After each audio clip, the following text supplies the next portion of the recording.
3/4 मई की घटना है। 4 तारीख के सुबह डायल 112 के माध्यम से सूचना सुखपुरा थाने को मिली थी कि थाना क्षेत्र के हुसोटी गांव के एक अजय तिवारी जी हैं, जिनका 10-12 मोटरसाइकिल और एक 4 व्हीलर पे कुछ बदमाश आए और अपहरण करके ले गए। इस सूचना पे जनपद के सभी अधिकारी मौके पे पहुंचे थे और पूरी घटना की तहकीकात की। लोगों के आसपास से जो लोग थे उनसे भी बातचीत की गई। जिनका अपहरण हुआ था उनके घर के ही बिल्कुल लगा हुआ एक घर और था जिसमें एक दुकान चलती थी, उनसे भी पूछताछ की गई। और परिजनों द्वारा इस घटना की पृष्ठभूमि में ये बताया गया था कि 29/30 में उस गांव में एक शादी थी जिसमें बारात के कुछ लोग जो अपहृत हैं, उनके घर के सामने जो एक गुप्ता जी हैं, उनकी दुकान है, वहाँ पे सिगरेट इत्यादि लेने आए थे।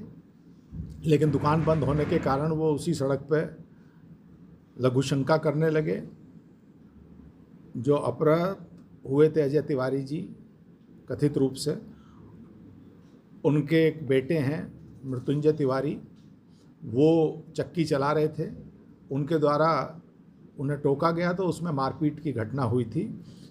उस मामले में सुबह जब लोग ये थाने गए थे तो उसमें सुसंगत धाराओं में अभियोग पंजीकृत कर लिया गया था तथा नियमानुसार जो उसमें दोषी थे उनका चालान भी किया गया था, इनका मेडिकल भी कराया गया था।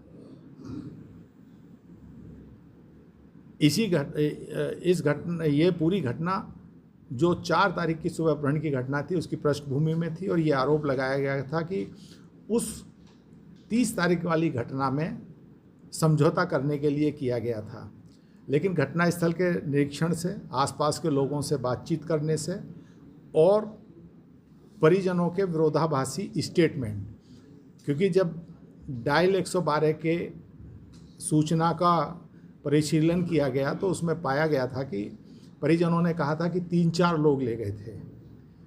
बाद में आरोप लगा कि 10-12 मोटरसाइकिल पे 30-35 लोग आए थे। तो ये अपने आप में ही एक संदेह पैदा कर रहा था। लेकिन क्योंकि अपहृत की कोई जानकारी नहीं मिल रही थी तो हमारी टीमें इसमें हर तरीके से लगी हुई थी, टेक्निकल तरीके से भी, आसपास के सीसीटीवी, यद्यपि ये देहात का मामला था लेकिन फिर भी कुछ सीसीटीवी हम लोगों को प्राप्त हुए।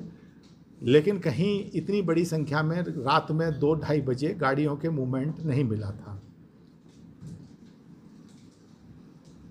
कल शाम को जब हम कार्यालय में बैठे हुए थे तो एक सज्जन आए, बदहवास स्थिति में थे। जब उनसे पूछा तो उनके द्वारा बताया गया अपना नाम अजय तिवारी। जब उनसे पूछताछ की गई तो पहले तो उन्होंने कुछ चीज़ें बताई। यहाँ एक और मैं आपके संज्ञान में लाना चाहूँगा कि कल जब वो आए थे उससे पहले परसों 11 तारीख में शाम को एक वीडियो वायरल हुआ था सोशल मीडिया में ही, जिसमें नारायणपाली गांव के पास उनको एक 3 ई-रिक्शा से उतरते हुए उसे पैसे देते हुए वीडियो था। फिर वहाँ कुछ लोगों से जब गहनता से पूछताछ करी थी, क्योंकि इसमें ना केवल पुलिस लगी हुई थी बल्कि आसपास के लोग भी काफ़ी पुलिस का सहयोग कर रहे थे और ढूंढने में मदद कर रहे थे। तो कुछ लोग और जो इनके बहुत घनिष्ठ परिचित थे वो भी मिले थे। जब कल कार्यालय में आए और थोड़ी सी इनके द्वारा इधर उधर की बात की गई, जब इन्हें सच्चाई बताई गई तो इनके द्वारा ये स्वीकार किया गया था कि ये खुद ही कुपित हो गए।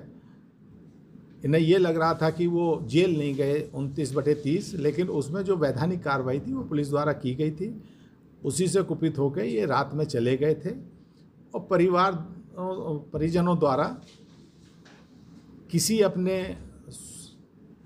प्रयोजन से इस तरह की घटना को प्रतिबंधित किया गया और ये आरोप लगाए गए थे और वो सकुशल आ गए हैं, सारी चीज़ें बता रहे हैं, परिवार को सुपुर्द कर दिया है।